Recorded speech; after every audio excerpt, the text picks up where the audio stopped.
King Kong அவரோட மகள் கல்யாணத்துல எடைக்கு எடை வந்து பொருள்கள் குடுத்திருக்காரு அப்படிங்கிற மாரியான விஷயங்கள் தான் இப்போ சோசியல் மீடியால பயங்கர வைரலா போய்க்கிட்டு இருக்கு.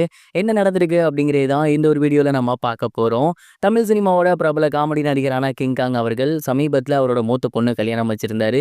இது மிகப்பெரிய அளவுல வைரலா போய்க்கிட்டு இருந்துச்சு. இன்னைக்கு அந்த பொண்ணோட கல்யாணம் ரொம்பவே சூப்பரா, சிறப்பா நடந்து முடிஞ்சிருக்கு அப்படின்னு தான் சொல்லணும். கல்யாணத்துல ஏகப்பட்ட விஷயங்கள் நடந்திருக்கு. ஒன் பை ஒன்னா அது எல்லாமே ரிவீல் ஆகியும் வந்துட்டு இருக்கு. அந்த வகையில சமீபத்துல தெரிய வந்திருக்கிறது என்ன அப்படின்னா, கிங்காங் அவரோட பொண்ணோட கல்யாணத்துல இதுவரைக்கும் யாரும் பண்ணாத ஒரு சில விஷயங்கள பண்ணியிருக்காரு. என்ன அப்படின்னா, அவங்க பொண்ணுக்கு ஏகப்பட்ட பொருள்கள் குடுத்திருக்காரு. அந்த பொருள்கள் எல்லாமே அந்த பொண்ணோட எடை எவ்வளவோ அதற்கு தகுந்த மாரியே குடுத்திருக்காரு அப்படிங்கிறது தான் மிகப்பெரிய ஒரு ஆச்சரியமாவும், பேசும் பொருளாவும் மாறியிருக்கு. பொருள்கள் அப்படின்னோனே நீங்க வேற மாரி ஏதாவது நினைச்சுறாதீங்க. தங்கம், வெள்ளி அந்த மாரிலாம் கிடையாது.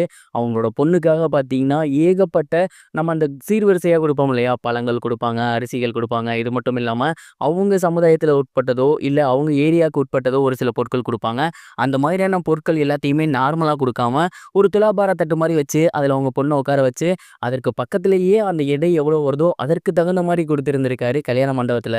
இந்த விஷயங்கள் எல்லாத்தையுமே அங்க வந்திருந்த செலிபிரிட்டீஸும் சரி, அவங்களோட ரிலேட்டிவ்ஸும் சரி, பயங்கர ஆச்சரியமா பார்த்திருந்தாங்க. ஏன் அப்டின்னா, நம்ம எல்லாருமே வந்துட்டு தன் பொண்ணுக்கு ஒரு சில விஷயங்கள் பண்ணணும், நெறைய கை நெறைய குடுக்கணும் அப்டின்னு நெனைப்போம். பட் எடைக்கு எடை வந்து கல்யாணத்துல வந்து வச்சு நம்ம இதுவரைக்கும் பார்த்ததில்ல. அப்ப எந்த அளவுக்கு வந்து கிங்காங் அவரோட பொண்ணு கல்யாணத்த சிறப்பா பண்ணணும், யூனிக்கா பண்ணணும்னு நெனைச்சிருக்காரு பாருங்க. அப்படிங்கிற மாரி ரசிகர்கள் எல்லாருமே சொல்லி வந்துட்டு இருக்காங்க.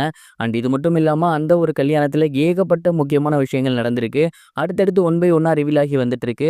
அண்ட் இந்த விஷயங்கள் எல்லாத்தையுமே நம்ம தொடர்ந்து அடுத்தடுத்து பார்க்கலாம். கிங்காங் அவர்களோட இந்த ஒரு செயலை பத்தி நீங்க என்ன நினைக்கிறீங்க? ஏன்னா எடைக்கு எடை துலாபாரம் வச்சு கல்யாணத்துல குடுக்குறதெல்லாம் இதான் நான் ஃபர்ஸ்ட் டைம் பார்க்குறேன். நீங்க இந்த ஒரு விஷயத்த பத்தி என்ன நினைக்கிறீங்க? உங்களோட தாட் என்ன அப்படிங்கிறத மறக்காம கமெண்ட் பாக்ஸ்ல ஷேர் பண்ணுங்க. இது ஒரு புறம் இருக்க, நடிகர் கார்த்தி அவர்களோட அடுத்த படமான கார்த்தி 29 படத்தோட பூஜை இன்னைக்கு ஸ்டார்ட் ஆகியிருக்கு அப்படிங்கிறது தெரிய வந்திருக்கு. பிரபல நடிகரான கார்த்தி அவர்களோட அடுத்த படமான அறிவிப்பு வந்ததிலிருந்தே சோசியல் மீடியால பயங்கர வைரலா போய்கிட்டு இருந்துச்சு.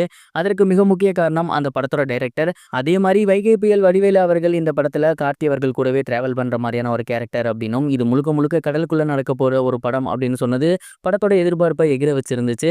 முன்னாடியே படத்தோட ஷூட்டிங் ஸ்டார்ட் ஆகி இருக்கணும். பட் படம் முழுக்க முழுக்க கடலுக்குள்ள நடக்கிறதுனால ப்ரீ ப்ரொடக்ஷன் அப்படிங்கிறது அளவுக்கு அதிகமான நாட்கள் எடுத்துக்கிட்டாங்க. அப்பதான் படத்தை சீக்கிரம் முடிக்க முடியும் அப்படின்னு. ஆல்மோஸ்ட் எல்லா ஒர்க்கும் முடிஞ்சிருச்சு அப்படின்னும், கூடிய சீக்கிரமே படத்தை ஸ்டார்ட் பண்ண போறாங்களாமா. ஆடி மாசத்துல பொதுவா தமிழ் சினிமால எந்த ஒரு படத்தையும் ஸ்டார்ட் பண்ண மாட்டாங்க. அதனால ஆகஸ்ட்ல படத்தை வந்து ஸ்டார்ட் பண்ண போறாங்களாமா. இந்த ஒரு படம் 1960களில் நடக்கிற கதையை பேஸ் பண்ணி இருக்கு அப்படின்னும், அதே மாதிரி முழுக்க முழுக்க கடலுக்குள்ள தான் இருக்க போகுது அப்படிங்கிறத தாண்டி இந்த படத்தின் மீது இன்னொரு எதிர்பார்ப்பு. நானி அவர்களே இந்த படத்துல கேமியோ பண்ண போறாரு அப்படிங்கிற மாதிரியான டாக்ஸும் போய்கிட்டு இருக்கு. இது எப்படியோ இந்த படம் கார்த்தி அவர்களுக்கு மிகப்பெரிய ஒரு பிளாக் பஸ்டர் ஹிட்டா அமையுமா அப்படின்னு பொறுத்திருந்து பார்க்கலாம். நீங்க இத பத்தி என்ன நினைக்கிறீங்க? மறக்காம கமெண்ட் பாக்ஸ்ல ஷேர் பண்ணுங்க. இதுவரைக்கும் கனெக்டிங் டிவிக்கு சப்ஸ்கிரைப் பண்ணனா மறக்காமல் சப்ஸ்கிரைப் பண்ணிக்கங்க. உடனடி அப்டேட்ஸ் பெறுவதற்கு நோட்டிஃபிகேஷன் பெல்லையும் கிளிக் பண்ணிக்கங்க.